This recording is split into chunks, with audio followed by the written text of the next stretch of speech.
Dhriti excitement ನೋಡಿ ನನ್ಗೂ ಕೂಡ ತುಂಬಾನೇ ಎಕ್ಸೈಟ್ಮೆಂಟ್ ಇದೆ. ಯಾಕಂತೀರಾ, ಇವತ್ತು ಅವಳ ಸ್ಕೂಲಲ್ಲಿ annual day. So good morning, welcome back to our channel. ಇವತ್ತು ಸಂಡೇ, ಸೊ ಇವತ್ತು ಅವಳ ಸ್ಕೂಲಲ್ಲಿ ಆನ್ಯುವಲ್ ಡೇ ಇದೆ.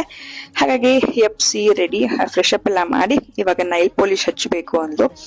ಹಾಗಾಗಿ ಅದನ್ನ ಹಚ್ಕೊಡ್ತಾ ಇದೀನಿ. ತುಂಬಾ ಖುಷಿಯಿಂದ ಇವನ್ನೆಲ್ಲ ಮಾಡಿಸ್ಕೊಂತಾಳೆ. ತಿಂಡಿ ಎಲ್ಲ ಪೇರೆಂಟ್ಸ್ ಮಾತ್ರ ಅಲ್ಲಿ ಟಿಫಿನ್ ಇತ್ತು. ಸೊ ಹಾಗಾಗಿ ನಮ್ಮ ಅತ್ತೆಗೆ ಮತ್ತೆ ಧೃತಿಗೆ ಮಾತ್ರ ಉಪ್ಪಿಟ್ಟು ನಾವು ಮಾಡ್ತಾ ಇದೀನಿ. ಅವಳಂತೂ ತುಂಬಾನೇ ಎಕ್ಸೈಟ್ಮೆಂಟ್ ಆಗಿಲ್ಲ. ಸೊ ಎಲ್ಲರೂ ಬರ್ತಾರೆ ನನ್ನ ಆನ್ಯುವಲ್ ಡೇಗೆ ಅಂತ. ಯಾರು? ದೊಡ್ಡಮ್ಮ,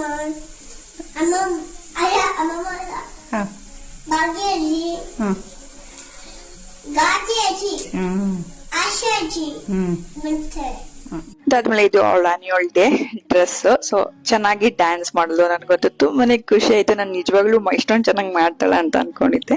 ತುಂಬಾನೇ ಖುಷಿ ಆಯ್ತು. ಅವ್ರ ಅಜ್ಜಿನೂ ಕೂಡ ತುಂಬಾನೇ ಖುಷಿ ಪಟ್ರು ಡ್ಯಾನ್ಸ್ ನೋಡಿ.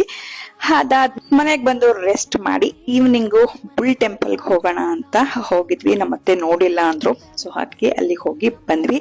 ಇದಾಗಿತ್ತು ಇವತ್ತಿನ vlog. Thank you for watching. Take you, bye.